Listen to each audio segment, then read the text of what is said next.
Ассалому алейкум, кадырлуу менин YouTube каналымдын жалпы көрүүчүлөрү, кадырлуу замандаштар. Бүгүн дагы да болсо биз интервьюлардын түрмөгүн улантабыз. Бүгүн мынакей ана мындай ич ачып көз жумгуча 5-чи чыгарылышка келип жетип калыптырбыз. Бүгүнкү 5-чи чыгарылыштын коногу өзгөчө конок, башкалардан башкача, өзүнчө бир феноменалдуу инсан. Менин баамымда Кыргыз улуттук университети, Жусуп Бала Сагынатындагы Кыргыз улуттук университетинин аспиранты жана ошондой эле ошол жерде кыргыз филологиясы факультетинде окутуучу. Иши кылып окутуучулук бир жолун түздөп келаткан, азыркы учурда ушул келечекте кыргыз тили жана адабияты жаатында мыкты илимпоз боло турган. Мен бул агамдан көп өрнөк алам, көп үлгү алам. Анан бүгүн ушул агамды ушул түз эфирге чакырсам дароо макул болуп, мынакей каршымда олтурат. Ассалому алейкум, агай. Ассаламу алейкум, кандай Нурислам? Жакшы, иштер кандай? Кудайга шүгүр. Эфирге кош келдиңиз. Рахмат. Сиз тууралуу мына азыр көптөр маалымат айттым. Эми өзүңүз дагы мен ушул жалпы көрүүчүлөргө, менин көрүүчүлөрүмө кыска нуска бир маалыматыңызды айтып кетсеңиз, анан биз албетте маектин негизги бөлүмдөрүнө өтөлү. Мен ошо сен айтып өткөндөй эле 2012-жылы Жусуп Бала Сагынатындагы Кыргыз улуттук университетинин кыргыз филологиясы факультетинде тапшырдым. Анан 4 жыл 2012-жылдан бери билебиз, бардык жогорку окуу жайларында бакалавр системасы киргендиктен 4 жылдык окуу бөлүмүн бүтүрдүм. 2016-жылы бүтүрүп, 2016-жылы ошол эле жылы ошол эле Кыргыз филологиясы факультетинин магистратура бөлүмүнө тапшырып, 2018-жылы аяктадым. Анан 2018-жылы ошол эле жылы Жусуп Бала Сагынатындагы Кыргыз улуттук университетинин аспирантура бөлүмүнө тапшыргам. Аталган жылдан бери Кыргыз филологиясы факультетинде кыргыз тили илими кафедрасында окутуучу. 2019 жылынан баштап Кыргыз филологиясы факультетинин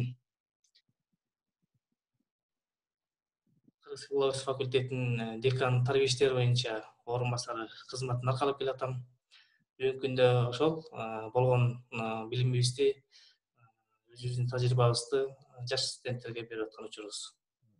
Жакшы. Демек, жетекчилик кызматтын дагы кайсы бир деңгээлде даамын татып баштаган экенсиз.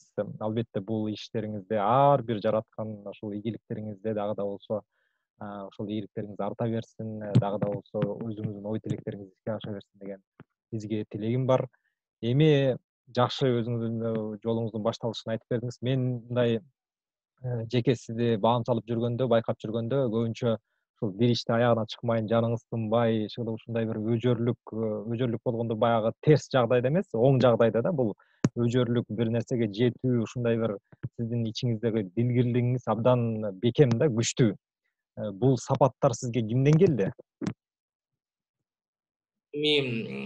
Бул мен ойлойм да, ата энемди аябай мындай талапты катуу кое турган, так, таза жүргөн адамдар. Анан бизде ошондой, мен бүт туугандарым баарыбызды ошондой тактыкка үйрөткөн да, ар бир нерсени ийне жийине чейин карап, так, жоопкерчилик менен мамиле жасаганга. Андан сырткары мектепте жүргөндө дагы мектеп мугалимдерим дагы устатымдай болушту. Анан өзүң жакшы билесиң, биздин факультетте бүгүнкү күндө профессор Амаразыков Турсбек агайды.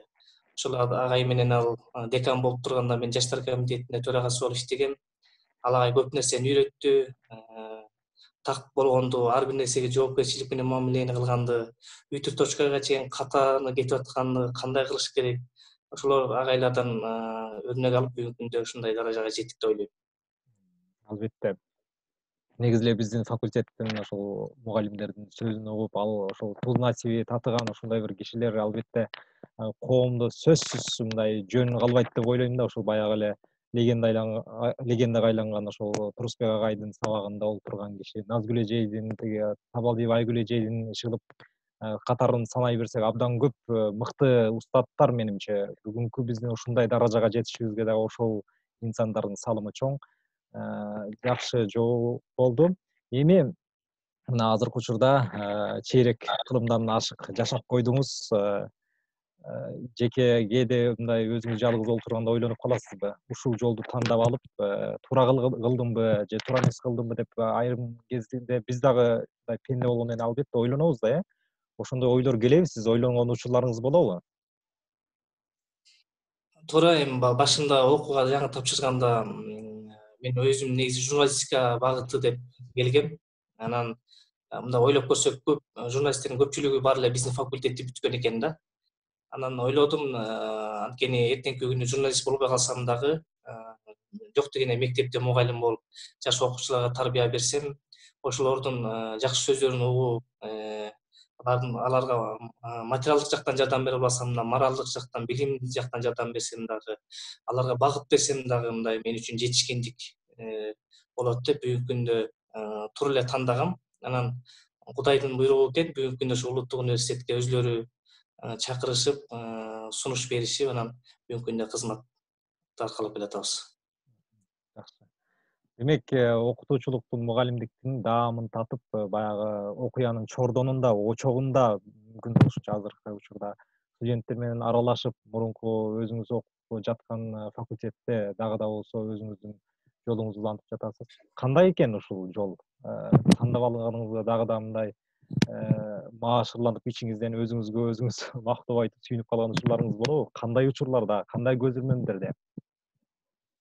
Эми бир чети сыймык, анткени биздин факультет билесиң, өзүң билесиң, улуттук университеттин түптөлүшүнө аябай негиз салган факультеттердин бири.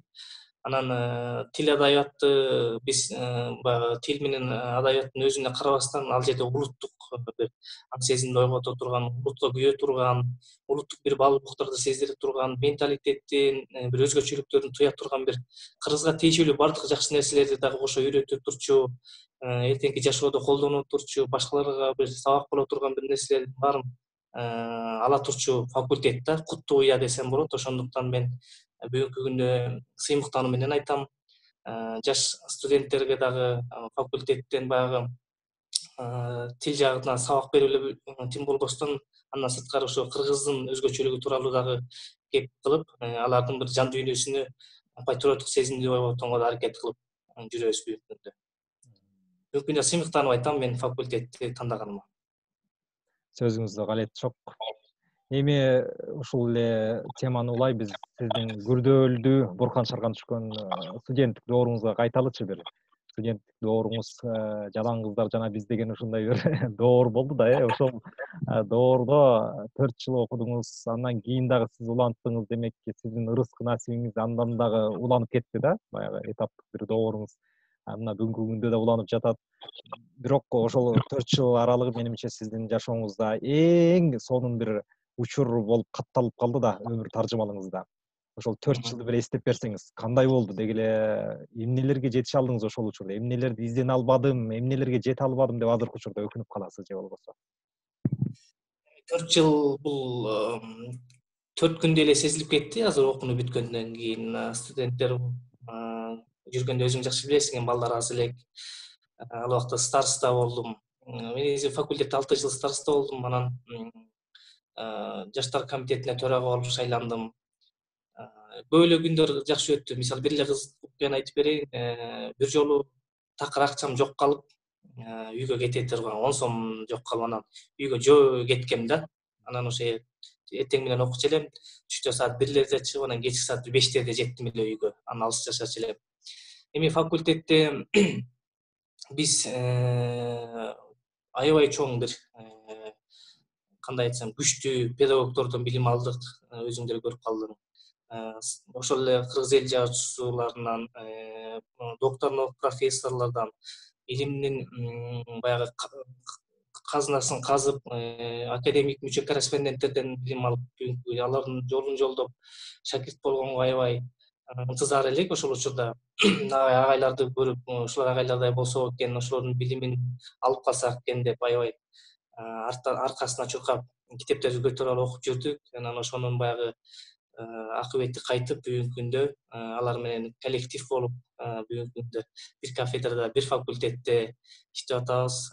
Кудайга шүгүр, эми канчалык бир деңгээлде болсо да кадыр барк өтүп, студенттердин бүгүнкү күндө жапжаш агайына айландым. Обали, мынакей сөз эмес бекен. Ушул өзүңүз эле теманы ачып берип атасыз. Демек ошол улуу устаттардын жолу менен келатасыз азыр. Мен да азыр көптүр сиздей даражада эмес, эми бери жактагы аркы бери жактагы даражада баратам дегенди ойдомун. Анан ошол Турусбек агайды, анан сиздин өзүңүз илимий жетекчиңиз Сыртмай Мусаев агайлар. Бул агайларды албетте баягы илимий чөйрөдө баардык жерде көбү билет. Бирок ал кишилер биз үчүн ушундай бир кайсы бирде келгенде чыныгы бир устаттын, чыныгы бир адамдын эталону бойдон калууда да бүгүнкү күнгө чейин да, менин оюмда. Анан ушул кишилер жөнүндө сиз мүмкүн болушунча кыска нуска ошол эле учурда омоктуу бир ойлоруңузду айтып кетсеңиз. Азыр бул көрүүчүлөр көрүп атса, ой, мен балким ушул биздин факультетке келип калышына ушул агайлар себеп болуп калар. Балким ушул ютубтан болобу, кайсы жерден издеп таап, демек ушундай инсандардан мен дагы буюрса билим алгым келет деген шыктана турган балким жаштар пайда болот да сиздин ушул сөздөрүңүздөн кийин. Бул агайлар жөнүндө сөз кылсак түгөнбөйт. Мен бир эле жагын айтайын. Мисалы бул агайлар кыргыз тил илимине текст таануу деген чоң бир илим бар. Ошону эң алгачкылардан болуп изилдеген бул Сыртбай Жолдошевич Мусаев болгон, диссертация жазган, докторский. Андан кийин ошол Турусбек агай Маразыков профессор кандидатский дагы докторлук ишин дагы ошо текст таануу боюнча жазды да. Эң текст таануу боюнча бүгүнкү күндө чоң адистер десек болот. Андан сырткары бул агайлар педагогикалык жактан эле баягы элге кызмат кылбастан, жаш студенттерге сабак бербестен булар кыргыз мамлекетинде тилге күйгөн, бүгүнкү күндө орчундун маселе болуп аткан жанагы орусча сүйлөйбүзбү же чет тилдерин кошуп сүйлөгөндөн көрүнүк жарнактар боюнча дагы чоң бир көйгөйлөрдү көтөрүп, мамлекеттик деңгээлде бир иш чараларга катышып, өзүлөрүнүн омоктуу пикирлерин билдирип келип атышат да. Анан дагы бир нерсе, бул агайлар биз булар канчалаган кандидаттык докторлорду даярдады, бирок тилдин ички табиятын көп нерсени түшүнбөй калышы мүмкүн жаш адистер, бизге окшогон жаш адистер да балким тажрыйба жетишпегендиктен, бирок бул агайларыбыздын бүгүнкү күндө сиңирип ала турчу, биз аларды аябай өзүбүзгө мындай китепте пайдаланышыбыз керек да. Алардын мен бүгүнкү күндө өзүмдүн айтайын, агайлардын билимин, өтүү методикасын, студенттерге болгон сый мамилесин, билимин алардан мындай суусагандай болуп, бүгүнкү күндө чаңкап тургандай болуп кабыл алам да.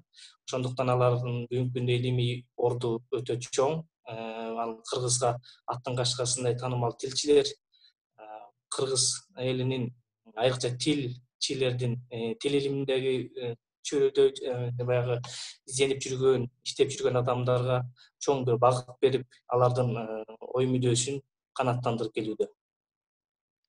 Албетте.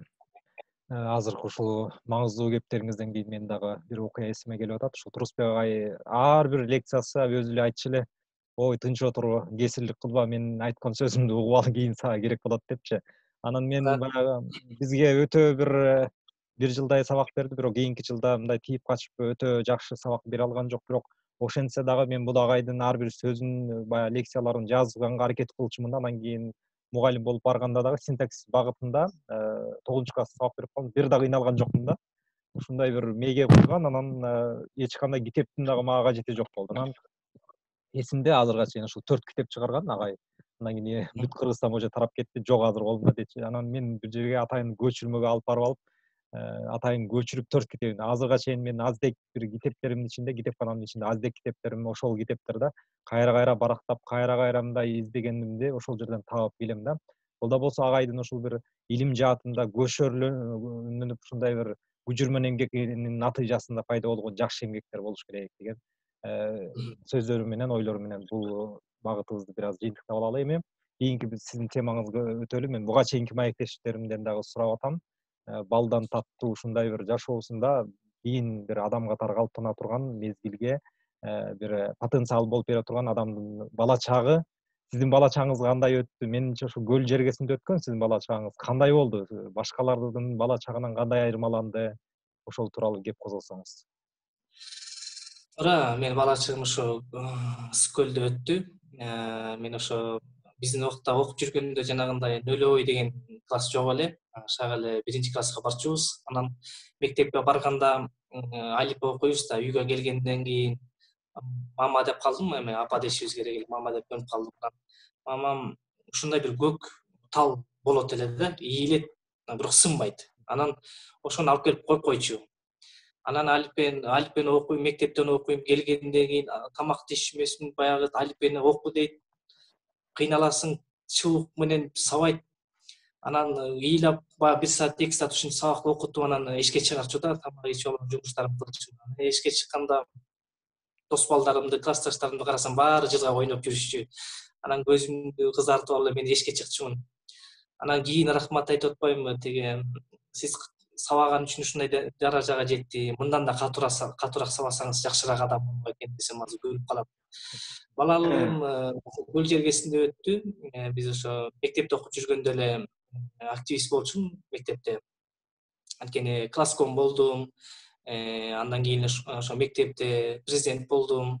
Ошентип жүрүп анан кийин ошол жол активный болуп жүргөн жаным ошо кийин студенттик жашоомдо да уланды окшойт. Бияка келгенден кийин өзүң деле байкап калдың, ошо уюштуруу жагы иштеринде көп жүрүп, чоң бир коллективдин оозуна чогуу алынып калдык. Жакшы, жакшы. Жакшы. Өзүңүз эле мынакей баягы тилчи менен тилчи же болбосо ушул факультетте чогуу бүткөндөрдүн бири-бири оюна аябай дал келишет да. Өзүңүз суроого кадимкидей дарбазаны ачып атасыз мага азыр. Уюштуруучулук ишинде жүрдүм дедиңиз, мына буюрса ушул дайыма ушул жетекчилик кызматтардан да келе атасыз да, менимче. Анан азыркы могул муун 2000-жылдан кийинки ушул жарык дүйнөгө келгендер көбүнчө менин окуучуларым көбүнчө мындай лидерликке умтулушат да.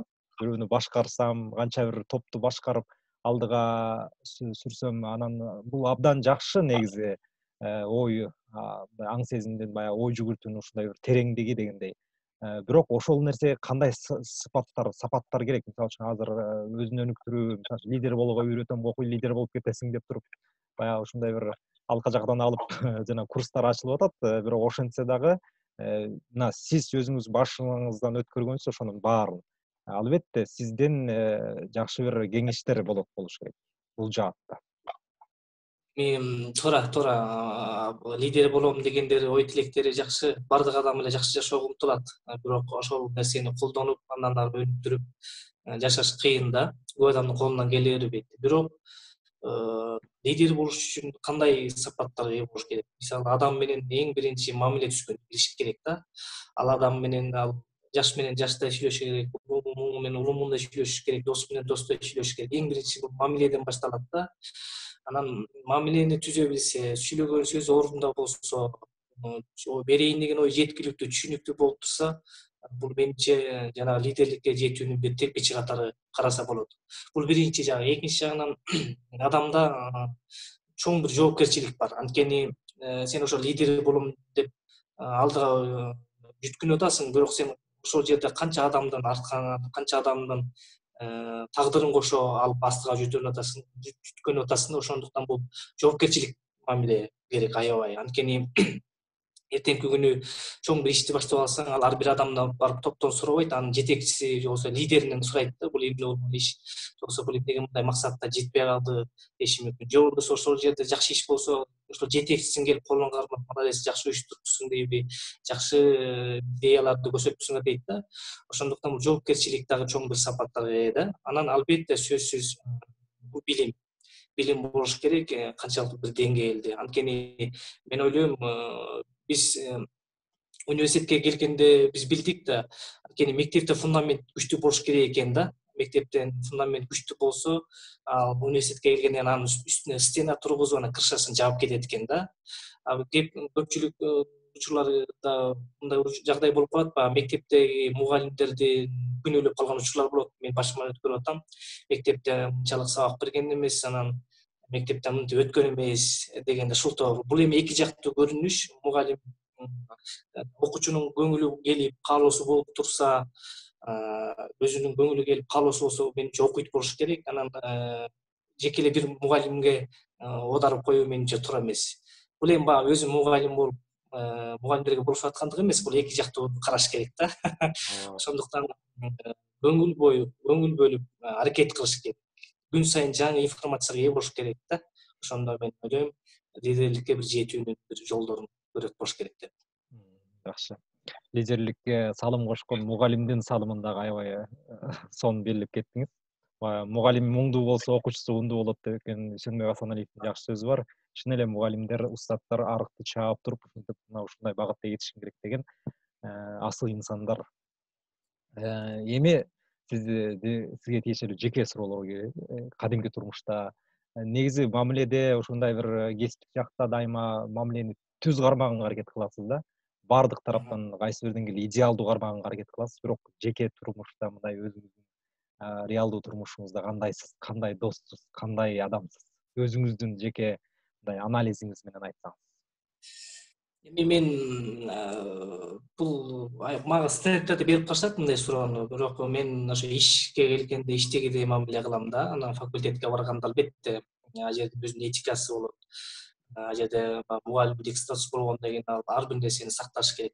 Студенттин ортосунда дистанция деген да болот. Ошолордун баардык нерсени сакташ керек. Бирок андан сырткары учурда студенттер менен алар студент эле мамиле кылып, алар менен дос катары эле ойноп күлүп жүргөн учурларым көп эле азыркыга чейин. Анткени тарбия иштери боюнча декандын орун басары болуп атам. Ошондуктан студенттердин менен кошо сүңгүп кирип, алардын бүдөөсүн, алардын мугалимдерге болгон көңүлүн, сыйын, кандай каалоосу болуп атат, аларды эмне кызыктырып атат, алар каяка баргысы келип атат, эмнени каалап атат, ошолордун баарын билип, алардын жан дүйнөсү менен кирип кошо жашаш керек да. Анан ошолор менен жапжаш болуп, студенттердин студент болуп жүргөнгө чейин алар менен чогуу жүрүп атабыз. Анан эми жеке жашоомдо мен өзүм шайырмын, досторум менен тамашалашып, алар менен деле мен жогорку окуу жайына мугалиммин, мындай болушум керек, тигиндей болушум керек деп өзүмдү көтөрө бербейм. Карапайым, жөнөкөй болуп алар менен мамиле түзгөнгө аябай аракет кылам. Жакшы мамиле түзгөнгө.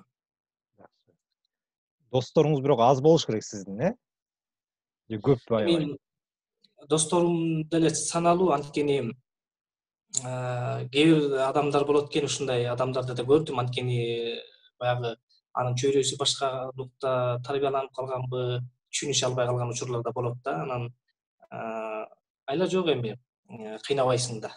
Анан жакшы адамдын жанында жакшы адамдар жүрөт экен. Сендей достор жүргөндүктөн менимче жакшы эле адам болушуң керек деп ойлойм. Жакшы, жакшы. Ал инсандардын катарында мен болгонума да абдан сүйүнөм, кубанам. Дайыма мага инилик кеңешиңизди, инилик кебиңизди эч убакта аянбайсыз. Мындан ары да ушул жолубуз түз болсун, ушул багытыбыздан жазганбай эле деген ушундай бир үмүтүм бар. Эми ошол эле сиз айтып атасыз, мугалимдик ушулардын баардыгы бизге кайсы бирден келе биз же болбосо ошол факультетти бүткөндө биздин өмүр бою бизди негизи ушул бейитке чейин коштоп жүрүүчү бир досубуз бар. Ушул достон кийин эле улантайын да. Ошол досубуз бул бүгүнкү биздин даражага жеткенибизге дагы абдан бир зор ат көтөргүс, ушундай бир нар көтөргүс салымын кошуп келет бүгүнкү күндө дагы. Ал досубуз жок болсо биз моминтип аябай бир өзүбүз канааттанып, башка бирөөлөрдү канааттандырып ушинтип маек дагы кура албайт болушубуз керек эле деген ушундай бир менде күдү бар да. Китеп ушул дүйнөгө кетеличи, кандай эң алгач окуган китебиңиз, андан кийин сиздин жашооңузда ушул китептер кандай роль ойноду, китеп менен уктап, китеп менен турган күндөрүңүз болдубу, кимдин чыгармаларына аябай кызыктыңыз? Менимче ушул алдыңкы бир 10 мүнөт дал ушул темага арналса, абдан кубанып калат элем. Жакшы, рахмат. Китеп эми албетте китеп болбойнчо жашоо өзүдө жок болмок болуш керек менимче. Китепсиз дүйнө караңгы. Ошондуктан мен китепти мага мектепте окуп жүргөндө таасирленген бул Бек Султан Жакиевдин Атанын тагдыры драмасы аябай таасирлеткен. Анткени бул чыгарманы мектепте оценка кылып да аткарганбыз да. Анан ошондо аябай кейип, ушунчалык бир ыйлабыз келип угуп окудук эле. Анан кийин көп эле китептерди окудук, бирок мен дагы бир нерсени айтайын. Студент болуп жүргөн кезде Зора Сооронбаеванын Чочун киш деген романы бар, 2 томдук турган. Анан ошонун Чочун кишисин окуп атып, мен ошо эртең менен 9-тарда баштадым го, күндүн жарыгы болчу. Анан биринчи китебин окуп атып, бир кезде китепти окуп бүтүп эле сыртты карасам кечиктип кетиптир да. Ушунчалык таасирленип окуган экен бүгүнкү күнгө чейин эстейм. Бүгүнкү күндө Зора Сооронбаеванын 7 томдук китебин окуп бүттүм. Чыңгыз Айтматовдун чыгармаларын окудук, Төлөгөн Касымбековдун, Түгөлбай Сыдыкбектин чыгармаларын окуп бүттүк. Анан эми бүгүнкү күндө жаш акындардын поэзияларын окуп атабыз. Анткени өзүң билесиң, мен үйлөнө элекмин. Анан чынын айтыш керек, бул баягы лирикалык жакка жакын болуп кетип атам. Жакшы. Жакшы ойлорду айтып кеттиңиз. Демек, бул да болсо ушул көрдүңүз, сонун керемет авторлорду айтты мынакей көрүүчүм, байкешим. Сонун бир китептерди айтты. Зора Сооронбаева деген эмне деген дүйнө, эмне деген булардын баары, Айтматов эмне деген дүйнө. Ушул эле башында сиз айтып аткан Бексултан Жакиев дагы бул кыргыз драматургиясында бараандуу салымы бар ири драматургдордун бири. Ошол Бексултан Жакиевдин жакшы сөзү бар, бакыт бар деп жашоонун өзү бакыт дейт да. Эмне деген керемет сөз. Бул сөзгө кошуласызбы? Бакыт деп эмнени түшүнөсүз? Бакыттуу адамдар бүгүнкү күндө биздин арабызда жашап жатабы? Биз өмүр бою эле бакыт издеп жүрүп турбайбызбы? Ушул тууралуу өзүңүздүн бир жакшы аз деп ойлоруңуз менен бөлүшсөңүз.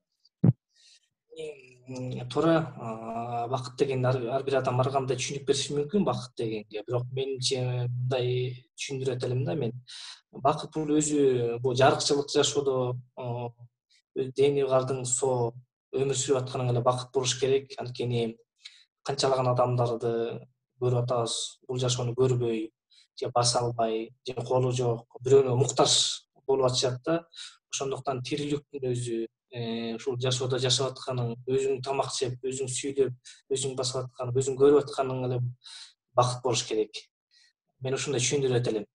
Эми андан аркы жашоо, жакшы бир нерсеге жетиш, ал адамдын өзүнүн аракетинен болот. Жакшы. Осмоновдун 4 сабы эске келип атат, ошол менен бышыктап кетейин ушул сөзүңүздү.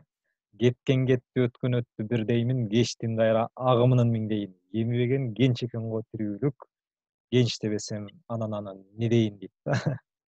Бул билген билер, билбегенге не чара деген ошол Алык Осмоновдун сабы менен кайра эле ушул бекемдесем. Албетте тирүүлүк биз үчүн берилген ушундай бир чексиз бакыт, чексиз биз үчүн берилген ушундай бир сонун ырыскы. Алдыда эмне болоорун биз билбейбиз азыртан, эмне кандай бизди тагдыр кандай таржымал, кандай сонун бир учурлар бизди күтүп атканын билбейбиз. Демек, бул суроо менен дароо келечектен эмне күтөсүз? Болбосо эмнеге даярдап жүрөсүз өзүңүздү? Эми келечекте бул бир каалаймы каалабаймы илимдин жолуна түшкөндөн кийин өзүбүздүн изилдөө тармагыбыз боюнча азыр бүгүнкү күндө кандидаттык ишимди жазып атам. Андан сырткары бул китептерди жазуу боюнча аракет кылыш керек. Анткени илим жолуна түшкөндөн кийин баягы эртеңки күнү сара эсеп сала турган учур келет да. Ушунча илим жолунда жүрдүм, ушунча студенттерге билим бердим. Бирок менин аркаман эмне калды?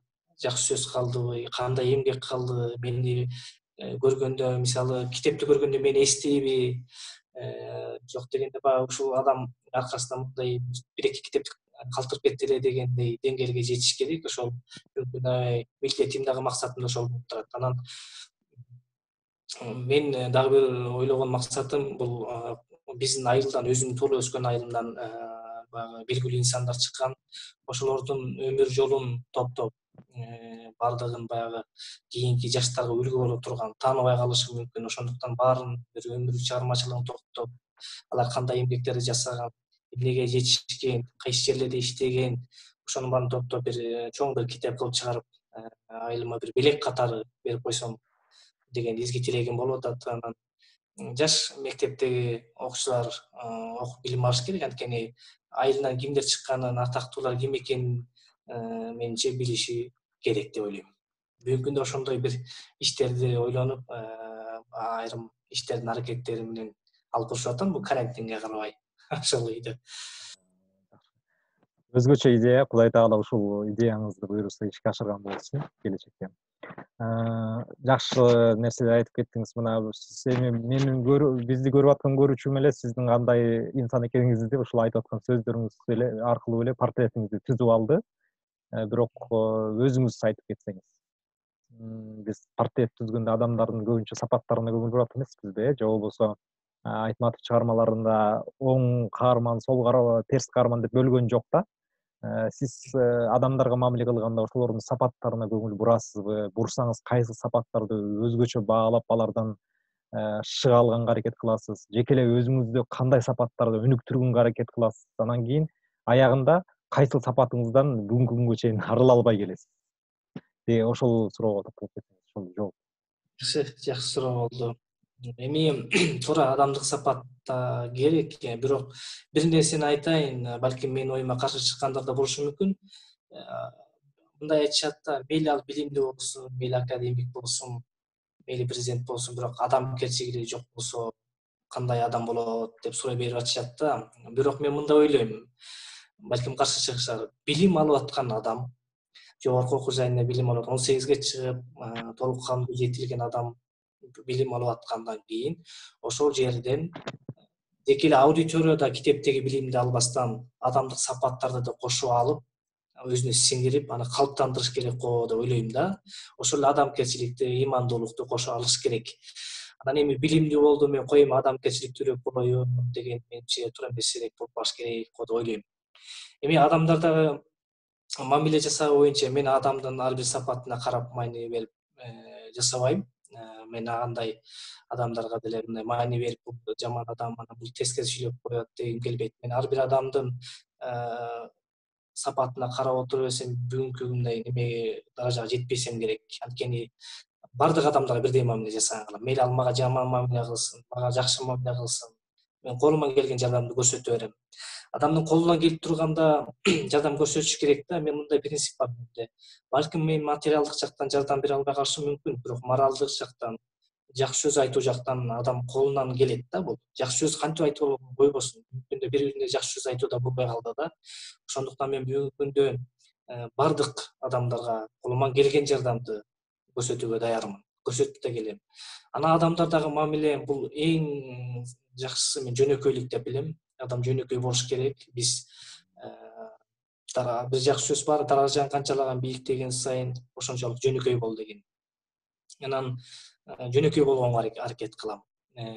Бардык адамдар менен жакшы мамиле түзгөндө баягы кээ адамдар жылдызыбыз келишип, анан жылдызыбыз келишпей калды деши да мүмкүн, бирок адамдын көңүлүн оорутпай, анын мамилеси менен, өзүңдүн кылган мамилең менен, сый-урматың менен жасаган мамилең менен ал адамды өзүңө тартып бурдуруп алсаң да болот да. Анткени ал адам баары бир жебейт, ал адам да.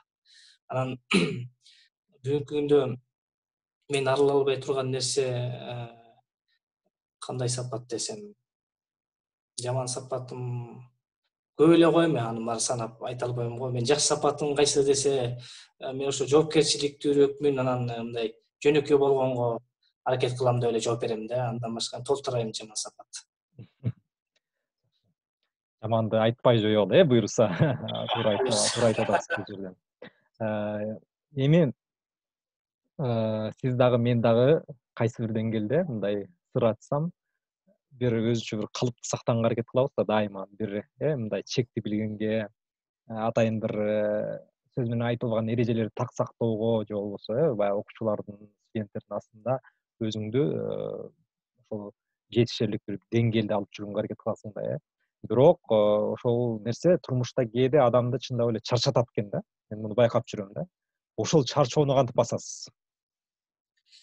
Эми туура айтып атасың, мындай кысылып кеткенде болосуң да, баягы өзүңдү өзүң кыйнагандай болуп калат экенсиң. Мисалы, ошону кой мен бүтпөйүн, анан тигинтишим керек деген жаман ойлор менен адам өзүн да жеп салат экен да. Бирок студенттерди көргөндө алар биздин кандай айтсам, жогорку окуу жайына келгендиктен алар кээ бир педагогдун айткан сөзү бар, кээ бир педагог студент менен өзүңдүн досуң катарыңдай мамиле кыл дейт да. Эми алар менен баягы сабак учуруна лирикалык чегинүү деп коебуз. Анча мынча баягы нерселерди бир 5-10 мүнөттө сүйлөшүп калган учур болот, ачыгын айтканда. Анан ошолордун сүйлөшүп, алар менен кошо тамашалашып, алардын оюну ошолор менен билинбей деле калат. Бүгүнкү күндө бирок баягы мугалим менен студенттин ортосундагы канчалык бир деңгээлде дистанция сакталат да. Кантип басасыз ошол чарчоону, айтыңызчы. Айткан жоксуз ошону. Чарчоо эми Турмушта Турмушта мен мындай да мен досторум менен жолуксам, жакын адамдар менен жолукканда алар менен сүйлөшүп атып, мындай баягы чарчоом унутулуп калат да, эмнегедир булугуп, эркин сүйлөшүп алам алар менен. Анткени университетке барганда эмнегедир сен жакшы билесиң, эми мугалимдер жамандыгындык эмес, менин возрастымдагы мугалимдер жок да, сүйлөшө турган, көп нерсени мындай аңгемелеше турган мугалим жок да, баардыгы улуу мугалимдер. Анан сабагымды берем, жумушумду бүтөм, анан кетип калам. Бирок ошо досторума жолуккандан кийин алар менен канча жылдан бери өсүп чоңоюп келдик. Анан ошолор менен сүйлөшкөндө мындай чарчоом жазылып калат да. Ошолордун жанына барганда эргип алып, алардын сөздөрүн угуп, анан ошол жерде өзүмдү кенен коюп таштап салам, ал жерге барганда мугалимдик сапатты таштап коем да. Демек буга да болсо албетте баягы адамга адам керек дейт го, ушундай бир сырдашканга, адамга адам керек. Антип чай ичишип, бири бириң менен жүрөгүңдө болгон нерсени айтып сыртка чыгарып, албетте бул да болсо биздин тирүүлүктө берген негизги байлыктардын бири болуш керек. Эми айтсаңыз, сиз дагы ушул баягы көркөм сөзгө, көркөм өнөргө абдан жакынсыз. Спектакльдерге студенттерди алып барып, ал жердеги ошол ар бири өз кезегинде сиз менен да чогуу барып калдык. Атайын драма театрларга барып спектакльдерди көрүп калдык. Анан кийин өзгөчө жана башында айтып өттүңүз, поэзиянын аябай бир чоң күйөрманымын деп. Бизге бир куплет болобу, же болбосо 4 сап болобу ушул поэзиядан бир биздин көрөрмандарды эс алдырып айтып берсеңиз, окуп берсеңиз, чыгып айтып берсеңиз абдан жакшы болот эле. Туура, эми поэзия жакшы да, мен эмнегедир баары бир көп чыгармаларды окуп атканда дагы сүйүү тематикасындагы чыгармаларды көбүрөөк окуйм. Анткени өзүм жаш болгондуктан үйлөнбөгөнгө чейин окуп калайын дейинби, же балким үйлөнгөндөн кийин башкача ой жүгүртүү болуп калабы, турмушка көз караш башкача болуп калабы, бойдоктуктун бир доорун сүрүп аткан учур болуп атат, ачыгын айтканда. Ошондуктан поэзияны көбүрөөк угуп атканым ошол. Анан эми поэзиядан бир 4 сап айтайын, Алкул Осмоновдун ырсаптарынан. Сүйүү эмне сүттөй таза колукту, ансыз анан алтын өмүр толукпу, ошондуктан эң биринчи жаш сүйүү, бермет жакутка бар кийип жолукту. Эми муну андан ары айтпай эле коеюн, анткени көргөн кишилер дагы баягы бул адамды сүйүүсү чыдап кетиптир деши мүмкүн. Анан эми жүрөккө жаккан ырлардан 4 сап айтып койдум. Рахмат чоң. Суранышымды кабыл алып аябай жакшы 4 сап айтып бердиңиз. Эми ушул чыгармачыл жаатка келели, сиз экөөбүз ушул былтыр эмес, мурдагы жылы 18-жылы Айтматовдун 90-жылдыгына бардык. Ошондо 90-жылдыгына карата театралдык фестиваль уюштурулуп калды, Айтматов жана театр деген. Сиз Шабдан байке менен барып, баягы Орус драма театрында болдук. Кызыл орамалды шынарым деп баягы дел билимдин негизинде казактар ойношту да. Ошол чыгарма менин жан дүйнөмдү ошо бүгүнкү күнгө чейин ээлеп, кадимкидей кээде көрүп гүл шал болуп толкунданып ушинтип кетем да. Сиз да ошондо аябай мага жакты, бул гран-прини ээлеш керек, гран-прини алыш керек деп ушундай бир оюңуз менен бөлүштүңүз эле да. Дагы деле ошол ойдосузбу? Анан кийин ошол жерде дагы сиз экөөбүз сүйлөшүп атканда айттыңыз да, мынакей, биз өзүбүздүн чыгармабызды, өзүбүздүн жазуучубузду кээде ушундай бир баркпасын биле албай турбайбыз деген мындай үзүр кесир ойлоруңузду айтып кеттиңиз эле да. Ошону дагы да бышкылап кетсеңиз бүгүн. Туура айтасың. Анткени бул ойлогон жерибиз бир жерден чыгып калды да. Өткөндө мен ошол Шабдан менен эле сүйлөшүп отуруп, анан сен ссылкасын жиберген экенсиң, мен ошону кайра көрө албай жүрдүм эле да. Анан мен Шабдан менен сүйлөшүп отурсам, ушулар ушундай кайра көрсөм жакшы болот эле десем, Нурислам жиберген ссылкасын мен жиберейин деди. Анан биздеги Орус драма театрда коюлганыбы дедим. Анан ооба деди да. Анан өткөндө эле көрүп чыктым атайын. Анан эми туура, аябай биз баягы мен мындай ойлогом да, чыгарманы көрүп атып, биздин актер актрисаларга көзүбүз көнүп калгандыктанбы, же балким өзүбүздүкү болгондуктанбы, анча таасирленбесе керек. Бирок эми казактар койгондо ушунчалык аябай таасирдүү, ушунчалык жеткиликтүү, ушунчалык мындай жогорку деңгээлде өттү да. Эми ошол жердеги кол чабуулар эле канча минутталык кол чабуу болуп турду. Аябай жакшы, жанагы сахнадагы светофорлордон бери, техникалык каражаттарынан бери уңуш, бир көрсөтмөлүү уңуш кылып коюшту. Сөз жок да, эми аябай. Ошол чыгарманы мындай да мен мындай ойлоп калдым. Айтматовду укмуш чыгармаларды жазды деп мындай жалпы жонунан айтып коюшубуз мүмкүн. Бирок Айтматовду өзүнө сиңириш үчүн анын чыгармаларын, жанагы сахнага коюлуп аткан чыгармаларын, тартылган кинолорун көрүп, ошону сиңирип алыш керек окшойт. Жаштар ушул нерсени көбүрөөк мындай көрүп, ошого басым жасаш керек окшойт деп калдым да. Анткени биз чыгармаларын окутуп коебуз. Тиги чыгармасында каарман кайсы деп коебуз, же болбосо бул каарман кайсы чыгармасында айтылат деп коебуз. Үстүнөн көңүл мамиле жасап коет окшойбуз. Бирок жаш студенттерди, жаш окуучуларды ошондой жан дүйнөсүн ача турган, көкүрөгүнө сиңире турган нерселер да бар экен да. Ошонун баарын ошол жерге барып көрсөтүш керек экен. Казактар койду, андан кийин эле өзбектер Жамилясын койду. Ал да кандай сонун болду. Мен эң эле эки чыгармасын ошол жерден аябай бааладым. Ошо өзбектер койгон Жамиляны, анан казактар чыгармасын. Мага аябай жакты. Бүгүнкү күндө мен азыр да ссылкасын турат, сактап койгом, ошону көрүп турам. Бирок эмнегедир бир нерсе мындай жанынан барып көргөндөй мындай таасир калтыра албай атат. Ошо жанынан барган жакшы экен. Бирок телефондон деле баягы жакшы көрүп койсо болот. Жана оюңузду улантсаңыз, биз эмнегедир өзүбүз жакшы ушул Айтматовду өзүбүзгө сиңире албай атабыз деп жакшы айттыңыз. Дагы да ошол оюңузду улантсаңыз дейм да. Биз жакшы кадырлай албайбы жатабызбы? Негизи кадырлай албай жатабыз деп көп эле айтып келип атат. Бирок биз аракет кылабыз, мисалы үчүн, биз өзүбүздүн жаатыбызда, мисалы үчүн, окуучуга Айтматовду таанытканга, өзүбүз аны тааныганга дегендей да. Бирок республикалык масштабта кандай мындай иштер аткарылыш керек деп кээде мындай ойлоп каласыз? Мындай да, туура айтып атасың. Биз Айтматовду мисалы ошол мектепте, анан жогорку окуу жайында, филология факультеттеринде эле Айтматовду окутуп, Айтматовдун чыгармаларын окуп, каалабай окуп, ошондон эле бир мамлекеттин бир чети мындай өзүнө сиңирип атат Айтматовду. Бирок бүтүндөй мамлекеттин калкыбыз мындай жакшы тааны элек да болушу мүмкүн. Эми аны кандай кылып сиңиребиз? Биз жанагы бизде мындай салт бар да, мисалы 90 жылдыгына карата бир иш-чараларды уюштуруп койдук. Ал бир учур менен калып калды да. Ошол 2018-жылы менен калып калды. Анан биз кийин эстеси ушу бир жылы ушундай Айтматов 90 жылдыгында иш-чаралар болду эле дейбиз. Бирок Айтматовду деңгээлин көтөрүп аткан учурда дагы аны Айтматовду Кыргыз Айтматов болгон Ашым Жакыпбеков жөнүндө да сөз кылышыбыз керек да. Биз Ашым Жакыпбековду сөз кылып, анын аброюн көтөрүшүбүз керек. Ал жөнүндө да көбүрөөк информация беришибиз керек. Анан Айтматовду жылдан жылга мындай ачып, анын жогорку бир Кыргызстандын масштабында, мамлекеттин масштабында бир чоң иш-чараларды уюштурушубуз керек да. Ошондо бир жандануу болот болуш керек. Ал жерге жаштарды алып барышыбыз керек. Анткени кийинки жаштар билбей калышы мүмкүн. Улуу мундагы чыгармаларын окуп, баягы Айтматов деп калышы мүмкүн, бирок кийинки жаштар билбей калышы мүмкүн. Ошондуктан бул жылына баягы биз адамдарды ушундай эстеткенбиз, бир туулган күнүндө, анан бир өлгөндө эстеп коет экенбиз да. Ошол күндө бир иш-чараларды уюштуруп коет экенбиз. Эки эле датада уюштурат экенбиз. Бирок андай эмес. Бул белгилүү инсан, дүйнө жүзүнө белгилүү адамды жылга, керек болсо күнүгө ай сайын бир иш-чараларды уюштуруп, улам өткөргөн сайын, улам жаңы идея чыгат.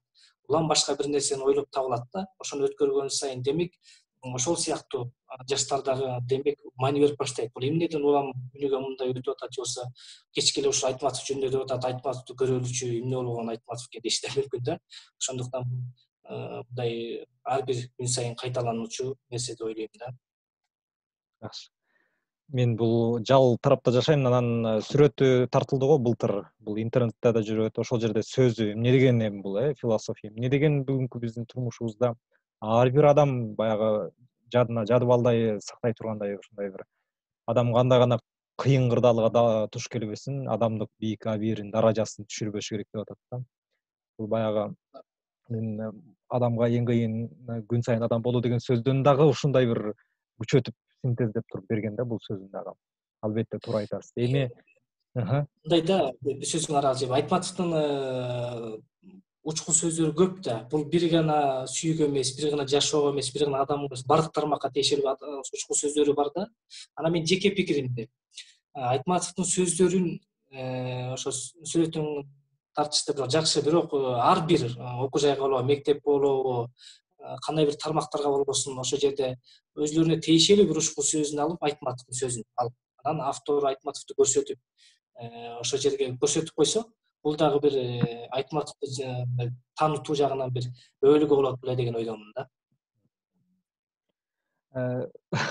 Мени көп нерсени эстетип атасыз азыр ушул сөздөрүңүз менен. Мен мугалим болуп иштеп жүрүп, анан факультетке барып калдым да. Ошондо Айтматовдун туулган күнүнө жакындап калып, адабият күнү эмеспи, 12-декабрь, ошо улуттук адабияттын күнү. Ошондо мен факультеттин ошо сырткы эшиктеринде илинип турган сөздөрдү көрүп, анан бир сөзгө аябай маани берип калдым да.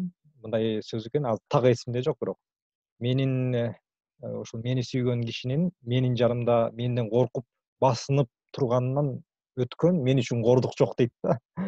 Ой, эми биз баягы мен үй бүлө куруп, ушундай баягы үйлөнбөсөм дагы ошол сөздү угуп, ушундай бир толкунданганым эсимде да. Көрдүңүзбү эмне деген бул, демек ар тарапта, ар бир тармакты камтыган ушундай бир инсан болгонун ушул жерден билсек болот экен да. Жакшы. Эми мына 50 мүнөттөй биз сиз менен баарлаштык. Мен сизди толук ача алган жокмун деп ойлоп атам, себеби сизде көп нерсе бар экен. Негизи буга чейин ушинтип бирөө менен олтуруп, ар тармактагы темаларды козгоп маектешип көрдүңүзбү? Жок, эми мындай да, чынын айтыш керек, ар тармакта сүйлөшкөн учур деле болбойт экен, бирок ага да бир себептер керек окшойт. Мисалы ошо сени менен сүйлөшүп атып, бүт нерсени баарлашып, ичимде боло турган нерсенин баарын ачык айтып, анан эми ал адам деле ички сезими да, бирок баардык нерсени баардык эле жолуккан адам айта бербейсиң. Көңүлүңгө жаккан, сенин жаныңды, сенин жан дүйнөңдү түшүнө турган, сенин сырыңды биле турган адамга бөлүшөсүң да. Ошондуктан бүгүн мен жан дүйнөмдү козгоп, дагы бир шык берип, мындай бир чети отчет алып койдум. Анткени эртеңки күнү бул факты да. Канча бир убакыт мурун сүйлөгөн экенсиз, монтип интервью берген экенсиз, мындай иштерди жасайм деп аткансыз, отчет кана дешиң да. Анан бул шык да берди, жоопкерчилик, бул илим жолунан мындай айтканда аванс да катары берип койдуң да. Анан жакшы болду.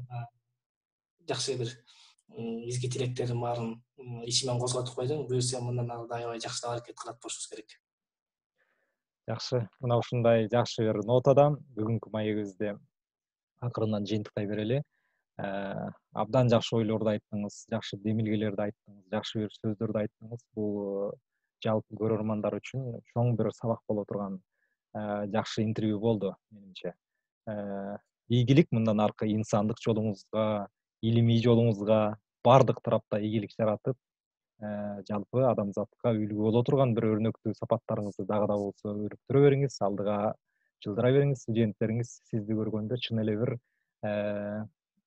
ички дүйнөсү, сырткы дүйнөсүнө дал келген инсанды көргөндөй болуп, ушундай бир даражаңызды бийиктей берсин деп тилеп калам.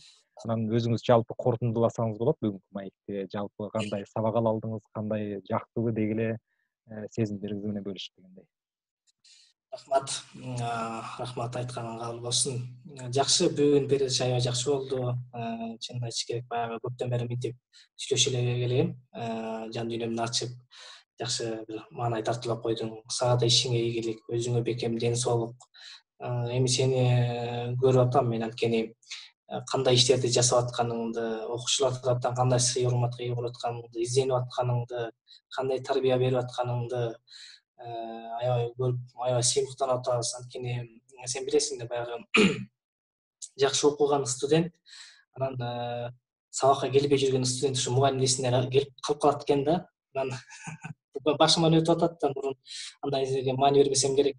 Анан факультетте дагы ошол айгүл эжелер ошо сени эстеп сабак берген эстеп калышат. Нурислам сабак бүтүп кетти эле, каякта иштеп атат, эмне кылып атат деп. Анан сени ошо көрүп, сага айтып, сен жөнүндө да айтып калабыз, аябай сыймыктанышат, бир нерсе чыга турган, көп нерсени кыла турган дилгир студент эле дейт да. Анан өзүң жакшы айттың, жакшы бир мугалимдерден сабак алып бүгүнкү күндө илимий педагогикалык ишиң ийгиликтүү болуп атат. Сыймыктанабыз, ишиңе ийгилик, мындан ары дагы талыкпай эмгектене бер. Көптү күтөбүз.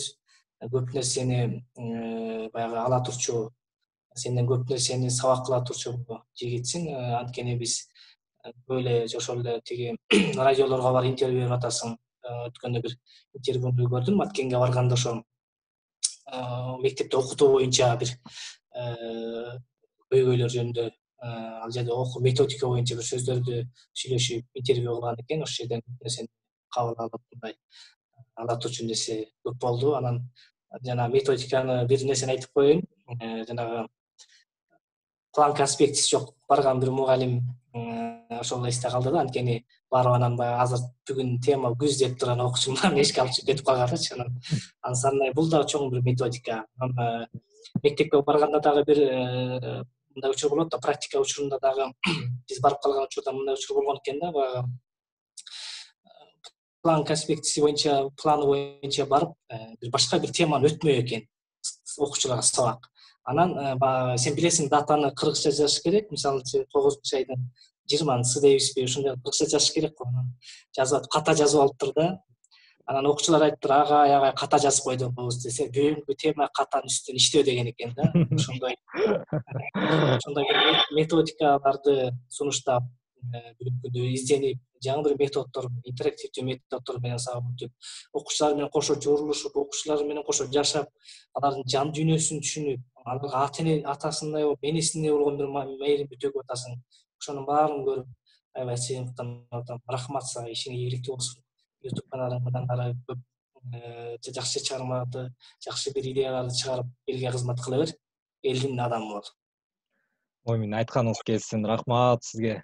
Ушундай бир сонун маек болду. Төгүлүп чачылып, мен да суроолорду бердим, сиз да төгүлүп чачылып жоопторду бердиңиз. Бул асыл иштин, ушундай бир маектин дагы да болсо учу улана берет. Алдыңкы сиз дагы да болсо ушундай бир инсандарды дагы да маектеш кылып, алардан жакшы интервью алганга аракет кылам. Бул кербен дагы да болсо уланат. Ушул кербенде сиздей инсан дагы катышып калганга, ушул кербенге абдан кубанычтамын. Мына ушундай жакшы сөздөр менен, демек адам деген кандай татаалап барат, капактарын кандай адам ачалат деген ушул Медина Албаевдин жакшы сөзү менен жыйынтыктагым келип жатат. Адам дайыма өсүп туруш керек, адам бир орунда калбаш керек, адам бири-биринен өрнөк алып, бири-бирине жакшы сөзүн аянбастан, бири-биринен дайыма колдоо күтүп жашайт экен. Мына ушул бизди, бири-бирибизди ушундай бир колдогон, бири-бирибизге жөлөк таяк болгон сезимдерден эч убакта биз айрыла көрбөйлү, дайыма ушул сапаттар менен, ушул сезимдер менен жашай берели деген жакшы бир сөздөр менен маекти жыйынтыктай берели.